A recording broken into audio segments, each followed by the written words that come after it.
Nearly 8 years after it went missing, there's been another breakthrough. There still is no concrete proof of what happened to this plane. 10 years ago, Malaysian Flight 370 mysteriously vanished on its way to Beijing. A lot of people miss him, not only us, his friends miss him. But 10 years, of course, he's not coming back. Claiming the lives of over 270 people and leaving the world with a mystery that may never be solved. Now, secret sources claim to have intercepted a secret message from the airline that could change everything we believe about the incident forever. Malaysian 370, contact Ho Chi Minh 120.9. What shocking message was intercepted, and how did this single incident shake the world to its core? Join us as we explore the unknown fate of Malaysian Flight 370. D-Day. It was around midnight on March 8, 2014, when the plane lifted off at the Kuala Lumpur International Airport. A Boeing 747 soaring graciously into the night sky with 227 passengers and 12 crew members on board. But no one could have ever imagined that would be the beginning of a mystery the world has still not solved 10 years later. Malaysian Flight 370 was a regular flight scheduled for the early hours of March 8th, flying passengers from diverse nationalities and ethnicities to the Beijing Capital International Airport. The expected flight duration was 5 hours and 34 minutes, so arrival time was predicted to be around 6:30 a.m. local time. However, just 38 minutes into the flight, something mysterious happened that changed everything. At around 1:19 a.m., a voice transmission was sent from the plane's cockpit to air traffic control on the ground with a single message. "Good night, Malaysian 370. This was the last transmission ever received from the airplane, and 2 minutes later, everything went quiet. While the message may sound eerie, it's actually a standard communication practice in air travel, signifying the shift from one control center to another. But for Flight 370, it was like a final goodbye. 1 hour after the plane was supposed to land in Beijing, Malaysia Airlines finally came out with an announcement, informing the world that the plane had disappeared. Considering how the aircraft flew without raising incident and sent out no distress signals before vanishing, a cloak of mystery instantly surrounded the story as theories and speculations began erupting from all corners. This also marked the beginning of what turned out to be the most expensive maritime search in history, spanning several countries and costing about $150 million. But even with the millions of dollars spent, one basic question remains unanswered. What really happened to Flight MH370? In our attempt to understand how a Boeing 747 simply vanished into thin air, we go back to one of the most crucial points in this story, March 8th, 1:21 a.m., when everything went silent.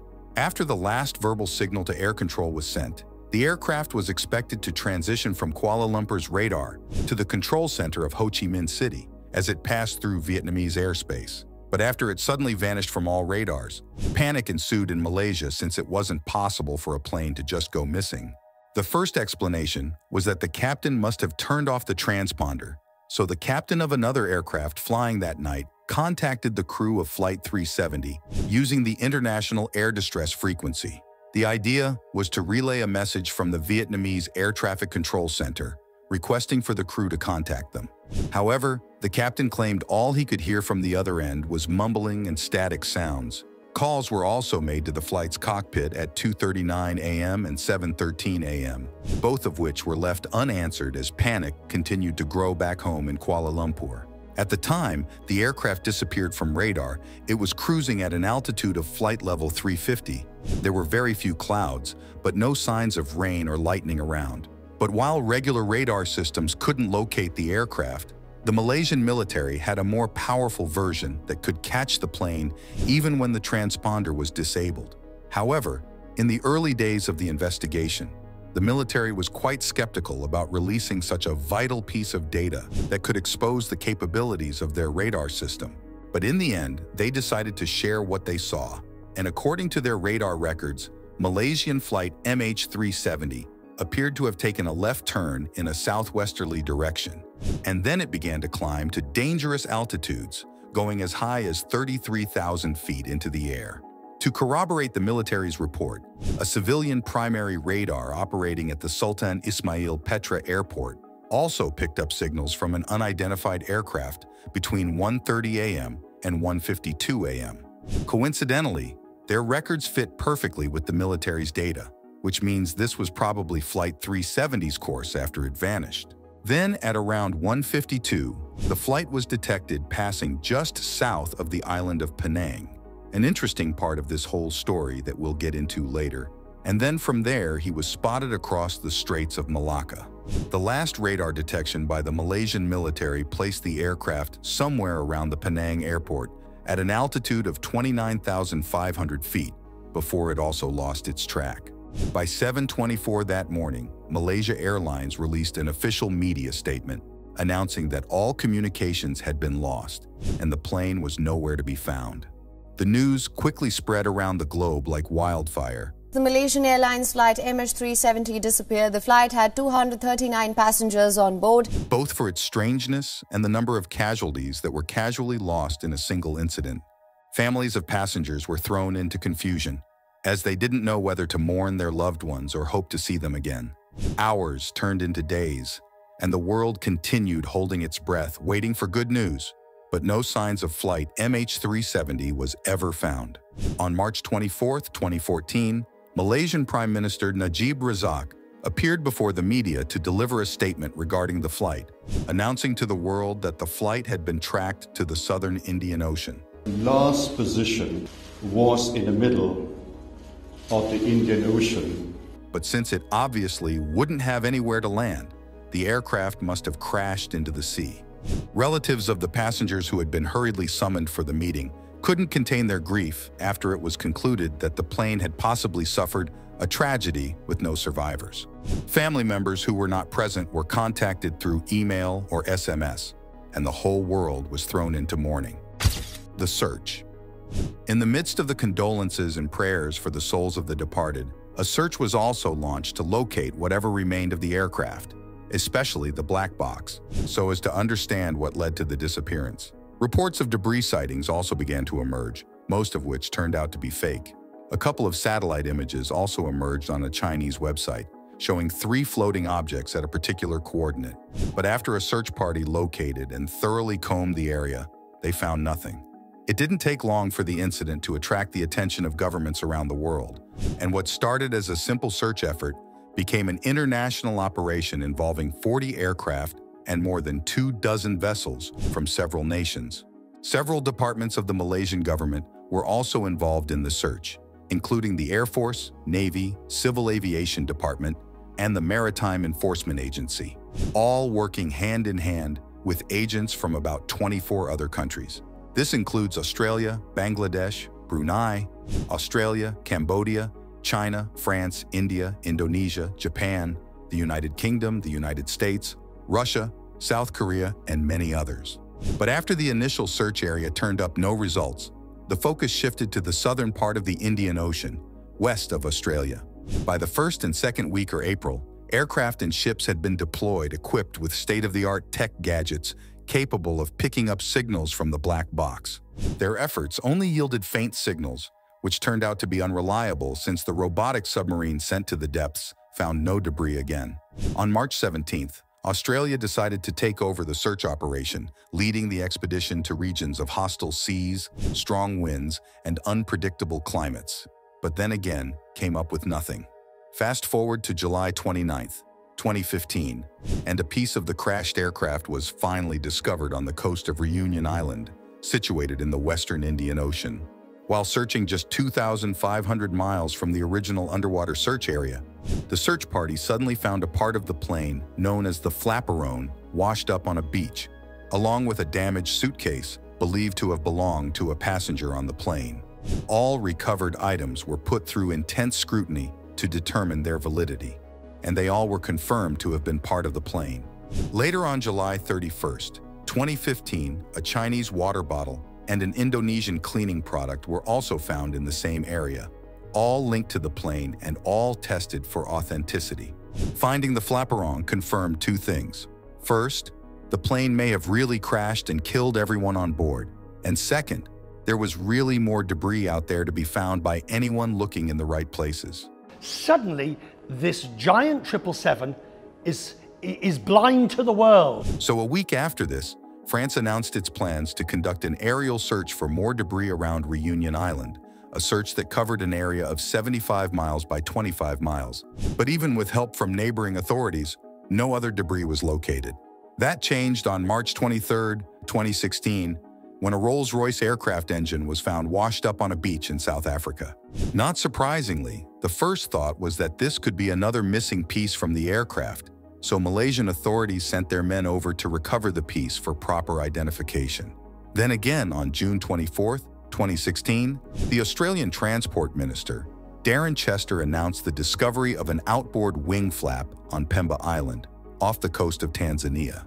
But by January 2017, all options had been exhausted, and a tough decision had to be made by Malaysia, Australia, and China. On January 17, 2017, the underwater search for Malaysia Flight MH370 was officially called off. But even the debris found could not quench the conspiracy theories swirling about the side of the story no one knows about. Let's explore a few possible scenarios. Scenario number 1. Hijacking. In strange cases like this that defy logical explanations, the first thought by most experts is usually the involvement of hostile actors working against the state. Days after the incident, ABC News and the LA Times started exploring the possibility that the plane may have been hijacked by a criminal group and taken to a remote island.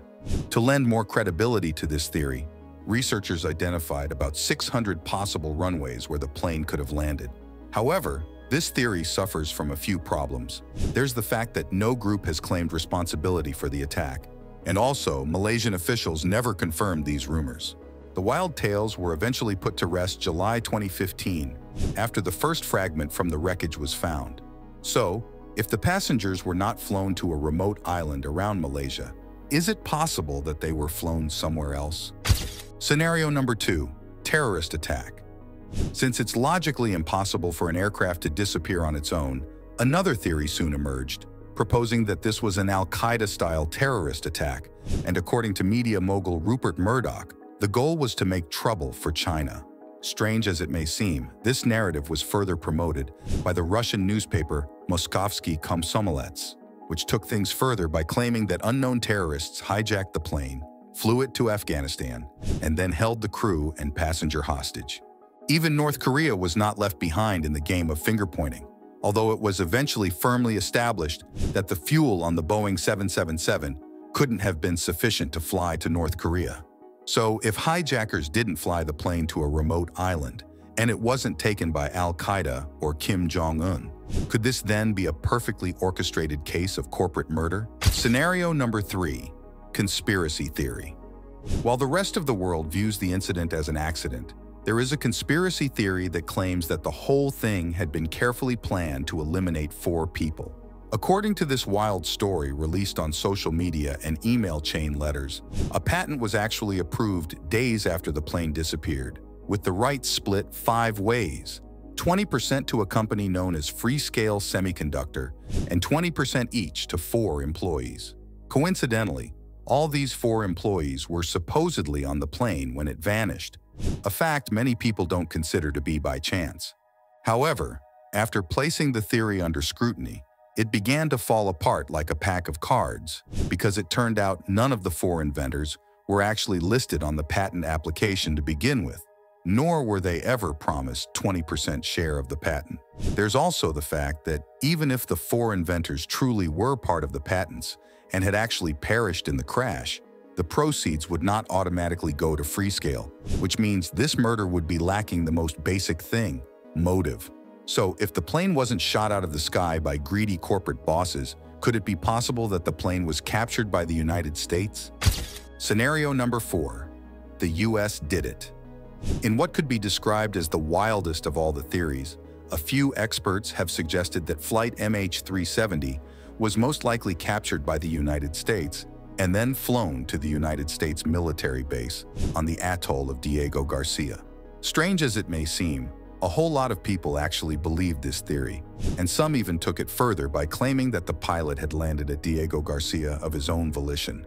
after being instructed by the United officials. This theory was further reinforced by the fact that the plane took a westward turn, which led straight to Diego Garcia.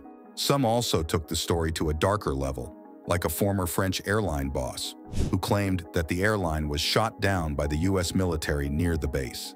In addition to theories about the disappearance, there were also several reported sightings, including on the same March 8th, when several residents of the remote region of Kuta Huvadhu claimed they sighted a low-flying jumbo jet on their island. According to the eyewitnesses, the plane was white with red stripes, which is consistent with Malaysia Airlines, and it strangely flew very close to the ground, making an incredibly loud noise as it passed. The noise was so loud that many residents reportedly left their houses to investigate the source, so the plane was seen by multiple people at the same time. But neither the Coast Guard nor the government reported seeing a plane flying over the area, so the theory was also discarded. Scenario number 5. Did the pilot do it?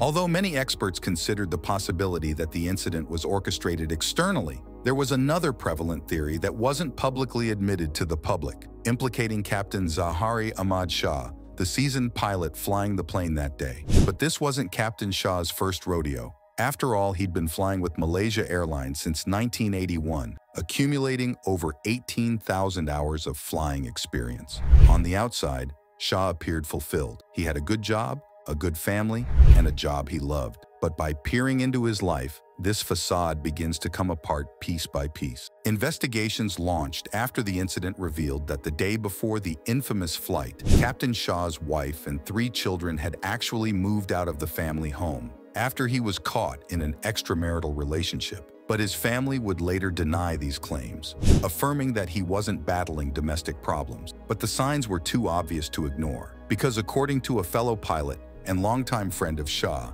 the captain looked very upset on the day of the incident. And after he questioned him about his demeanor, Shah confided in him about his marriage falling apart. To crown it all, the police also claimed that Shah had received a 2-minute phone call from an unidentified woman using a fake number, although the content of the call was never made public, and its relevance to the case has still not been established. Could this last flight have been used by Shah as his escape route from all his troubles? Some called it a far-fetched theory, but considering how Captain Shah made no plans, personal or professional, beyond March 8th, a lot of experts seem to agree with the theory. But the one piece of evidence that convicted the pilot in the court of public opinion was discovered when the FBI raided his home.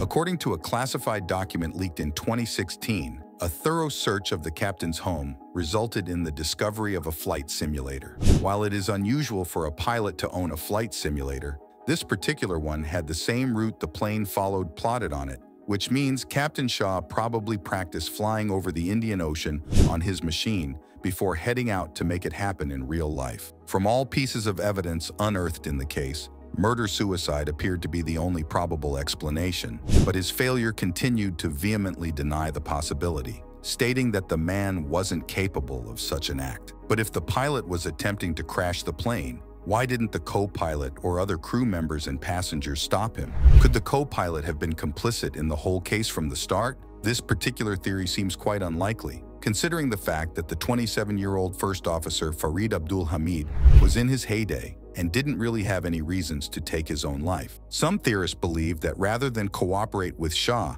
Hamid was actually first murdered to ensure the operation went without a hitch. But could Captain Shah have become so cold-hearted in his final days that he would have snatched his co-pilot's life in cold blood? That's a question no one has been able to answer. However, experts believe that after killing Hamid, Captain Shah then abruptly plunged the plane into an upward climb, sending panic into the cabin. The quick ascent, coupled with the low level of oxygen at such heights, would have possibly knocked the passengers out. After the oxygen ran out, they all died of severe hypoxia. So, how did the pilot survive? Well, researchers believe he already protected himself with an oxygen mask and an emergency oxygen supply that's provided for pilots in abundance. After making sure all the passengers and crew were dead, Captain Shah then supposedly flew back to regular flying altitude with the transponder still off, and then circled around before eventually crashing into the ocean. Again, it is worth noting that these accusations have never been proven, so they remain pure speculation.